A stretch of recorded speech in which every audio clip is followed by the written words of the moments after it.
शुक्रिया चर्चिल भाई।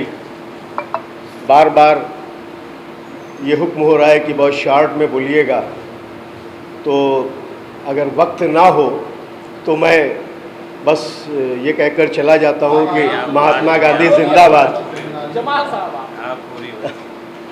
चलिए, मैं कोशिश करता हूँ बहुत मुख्तसर में तमाम उन पहलुओं को। हम आगे बैठे हुए तमाम लोगों का इस्तकबाल करते हैं बग़ैर किसी तमहीद के, बग़ैर किसी प्रोलॉग के, बग़ैर किसी प्रस्तावना के। तमाम मुअज़्ज़िज़ीन का हम इस्तकबाल करते हैं और आए हुए तमाम लोगों का भी इस्तकबाल करते हैं और इस बात की गवाही देते हैं कि किसी भी प्रोग्राम के सक्सेस की ये आपने जो तायीद की है कि जहाँ पर लोग खड़े हों, जहाँ पर लोगों को बैठने की कुर्सियाँ ना हो, वो प्रोग्राम के सक्सेस की बिल्कुल साफ तायीद है और आज का ये प्रोग्राम सक्सेसफुल माना जाएगा। हमारे तीरथ राम जी बोल चुके हैं, हमारी अजरा मुबीन जी ने बहुत ज़्यादा मार्मिक बातें कहीं। हमारी रॉयल फैमिली ऑफ अवध की फरहाना मैडम बैठी हुई हैं, हमारे पीछे मेहंदी साहब बैठे हुए और तमाम मुअज़्ज़िज़ीन बैठे हुए हैं। मैं अपनी बात को उन पहलुओं तक ले जाता हूं जो पहलू अभी तक तीरथ राम जी से रह गए होंगे। हालांकि इनके पास भी शॉर्ट ऑफ टाइम है, ये इतना बोलेंगे कि ये शाम तक बोलते रहे। इनके पास अल्फाज की, इनके पास किसी चीज़ की कोई कमी नहीं है।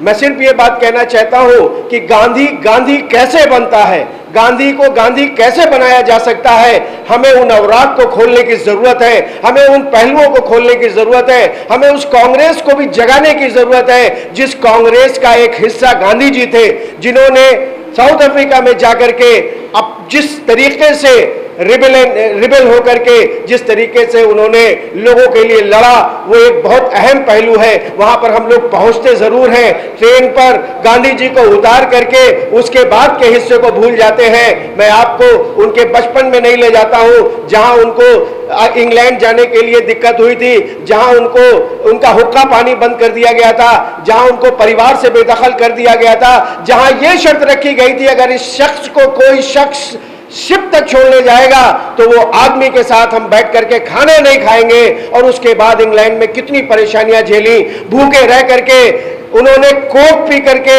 उन्होंने कई दिन तक भूखे रह करके अपनी तालीम को आगे बढ़ाया।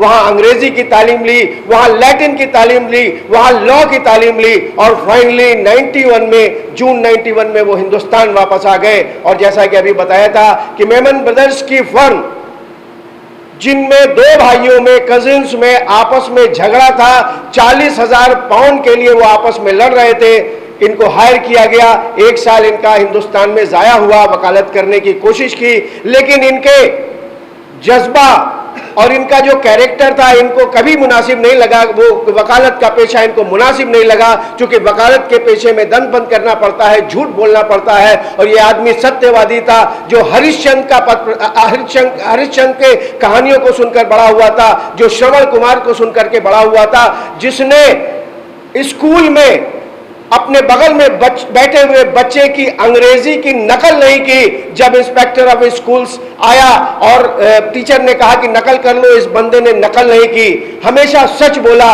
वो शख्स वकालत में कभी सक्सेसफुल नहीं हो सकता था, ये मानते हुए इन्होंने वकालत के पेशे को तिलांजलि देते हुए और इनके फर्म के असिस्टेंट्स के रूप में 105 पाउंड 1 साल के लिए एग्रीमेंट करके गए। डरबन में पहुंच करके इनका जो स्वागत हुआ, इन्होंने ये समझ लिया कि यहाँ पर हिंदुस्तानियों की बहुत हालत ख़राब है, बहुत खस्ता है और बहुत जलालत की ज़िंदगी जी रहे हैं। मैं आपको बताऊं, अभी जो साउथ अफ्रीका में 4 स्टेट्स हुआ करती थी, एक नाटल, एक ऑरेंज फ्री स्टेट, एक ट्रांसवाल और एक केप कॉलोनी। सिर्फ केप कॉलोनी में अंग्रेज थे, बाकी डच थे, पुर्तगालीज थे, पोर्टुगीज थे।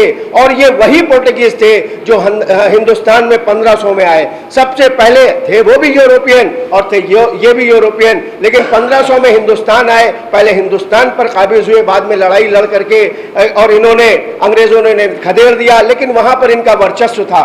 और जब हिंदुस्तान डरबन में हमारे गांधी जी उतरते हैं तो इनको जो जलालत झेलनी पड़ती है। और उसके बाद जब अपने वकालत के लिए ट्रेन पर चढ़ करके फर्स्ट क्लास में जाते हैं, जैसा कि अभी बता चुके हैं हमारे तीरथ राम जी, इनको उतार दिया जाता है, जलील कर दिया जाता है। लेकिन मैं बात उसके आगे की करूंगा, मैं बात उसके बाद की करूंगा कि डरबन से आगे जाने पर इन्होंने लिखा, चूंकि उस समय प्राइवेट हुआ करता था ये रेल मंत्रालय, वहां पर ऐसा नहीं था जैसा सरकारी है, और बहुत दिनों, थोड़े दिनों में हमारे हिंदुस्तान में वही प्राइवेटाइजेशन देखेंगे हम लोग।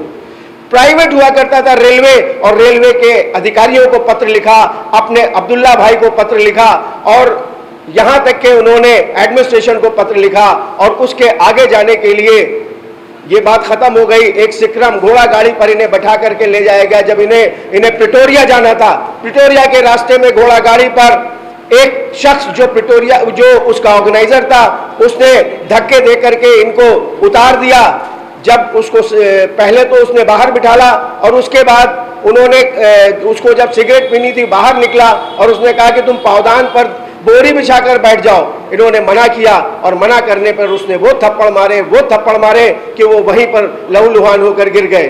खैर, इसके बाद मैं बहुत जल्दी कोशिश कर रहा हूँ। नेटाल में क्रूगल जो प्रेसिडेंट था, उसकी फुटपाथ पर किसी को गुजरने का, हिंदुस्तानियों को गुजरने का वहां पर अलाउ नहीं था। गलती से उधर चले गए, गार्ड ने इनको बूट से, जूतों से, लातों से मारा, और इसके अलावा भी तमाम मौकों पर इनकी पिटाई हुई। आप ये सोचिए, ऐसे गांधी बनता है? ऐसे नहीं बनता है कि हम घरों में बैठ जाएं, ऐसे नहीं बनता है कि जैसे हमारी अजरा मैडम कह रही थी कि आप घरों में बैठे रहिए, गांधी के सपने देखे रहिए। गांधी हमारे घर में ना पैदा हो। अभी मंगल पांडे की सेमिनार की थी पिछली बार, मंगल पांडे हमारे घर में नहीं पैदा होना चाहिए, मंगल पांडे बगल वाले घर में पैदा होना चाहिए। मैं भूतपूर्व सैनिक हूं, मैंने कोशिश की, हालात ने हमारा साथ नहीं दिया, मैं वापस आ गया एक डिसेबिलिटी के ग्राउंड पर। हमारे मौलाना साहब ने बड़ी अच्छी बातें कही कि हमें, जैसे कि अभी एक भजन है, वैष्णव जन को तेने कहिए जो पीर पराई जाने। पीर पराई जानने वाला गांधी चाहिए। स्वच्छांजलि के नाम पर हिंदुस्तान में मुखौटा लगा करके जो आज सफाई की बात कर रहे हैं, उनको अपने मन में झांक कर देखने की जरूरत है।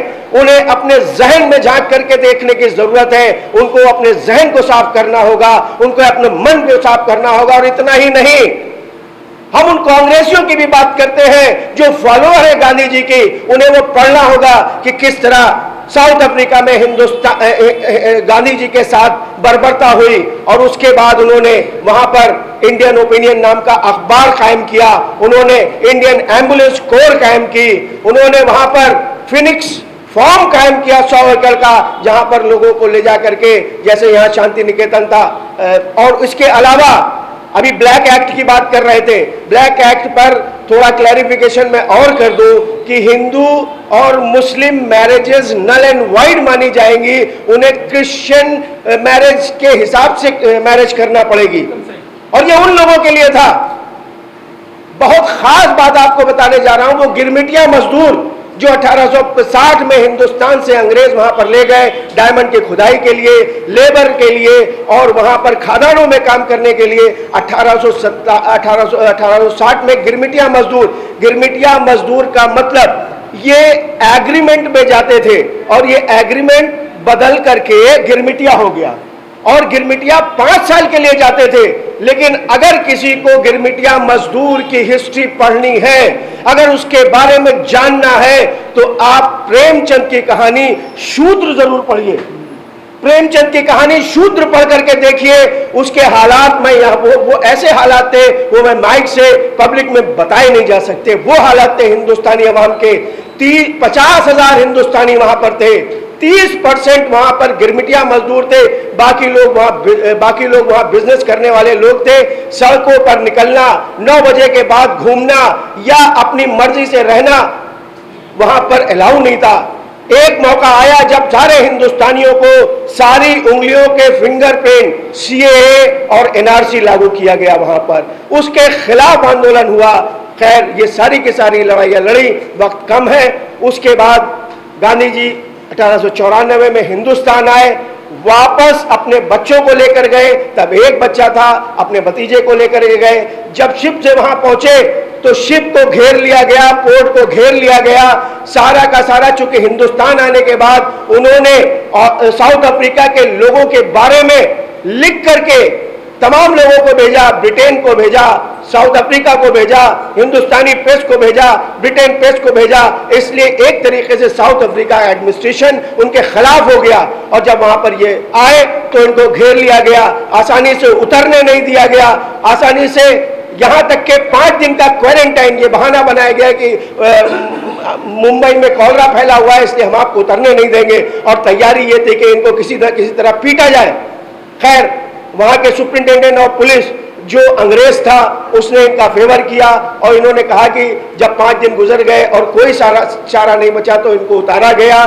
पहले इनकी फैमिली को उतारा गया, एक हिंदुस्तानी रुस्तम जी के घर में ले जाकर के रखा गया और उसके बाद रात के अंधेरे में इनको उतारा गया। लेकिन आगे जाते जाते लोगों ने इन्हें घेर लिया और वहां भी पिटाई हुई, वहां भी इनकी पिटाई हुई। सो मच सो कि लोगों ने रेलिंग के किनारे ले जाकर के पीटना शुरू किया। उसी सुप्रिंटेंडेंट ऑफ पुलिस की वाइफ ने जब देखा कि गांधी जी पिट रहे हैं तो उसने आगे बढ़ करके उनके ऊपर अपना छाता लगा दिया, यानी कि उन्हें अपनी छत्र छाया में ले लिया। इस तरह वहां के लोगों ने यह समझा कि अब ये इनके प्रोटेक्शन में है, उन्होंने उनका सम्मान करते हुए गांधी जी को छोड़ दिया। कहानी बहुत लंबी है, अगर कभी अवसर मिला तो मैं लंबे से बताऊंगा। उसके बाद हिंदुस्तान लौटने के बाद वो वापस गए, वहां से वो 1821 साल 2012 में 2014 में लौट कर आए। सीधे मैं हिंदुस्तान में आ जाता हूं। उस समय हिंदुस्तान में गरम दल और नरम दल के नाम पर कांग्रेस 2 हिस्सों में बट चुकी थी। लाल बाल पाल, लाला लाजपत राय, बाल गंगाधर तिलक और बिपिन चंद्र पाल, ये कमजोर पड़ चुके थे। एक हिस्सा मोतीलाल नेहरू और उधर चला गया था। 12 से 18 तक सारी एक्टिविटीज जीरो हो गई थी। 18 इस बीच 2016 में एनी बेसेंट आती हैं। एनी बेसेंट जो लोग तालीम से ताल्लुक़ रखते हैं, जो तालीमी महकमे से ताल्लुक़ रखते हैं, वो एनी बेसेंट को अच्छी तरीके से जानते होंगे। उन्होंने 2 अखबार खरीदे और 2 अखबारों को खरीद करके वो कांग्रेस की, इंडियन नेशनल कांग्रेस की पहली आयरलैंड की महिला थी जो प्रेसिडेंट बनी 2016 में, और तब तक 2017-18 में हिंदुस्तान ये आ चुके थे।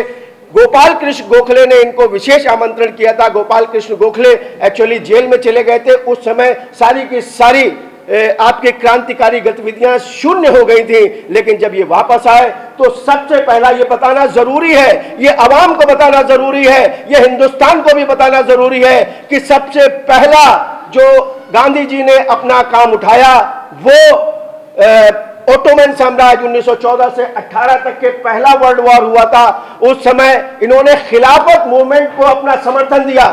तमाम लोग खिलाफत मूवमेंट को समर्थन नहीं देना चाहते थे। खिलाफत मूवमेंट हमारा हिंदुस्तान का नहीं था, तुर्की का था, जहां अरब, ईरान, इराक और सीरिया और भाई बस खत्म कर रहा हूं, अरब, इराक, सीरिया और फिलिस्तीन, ये जो फिलिस्तीन आज का है ये उसी वक्त की देन है।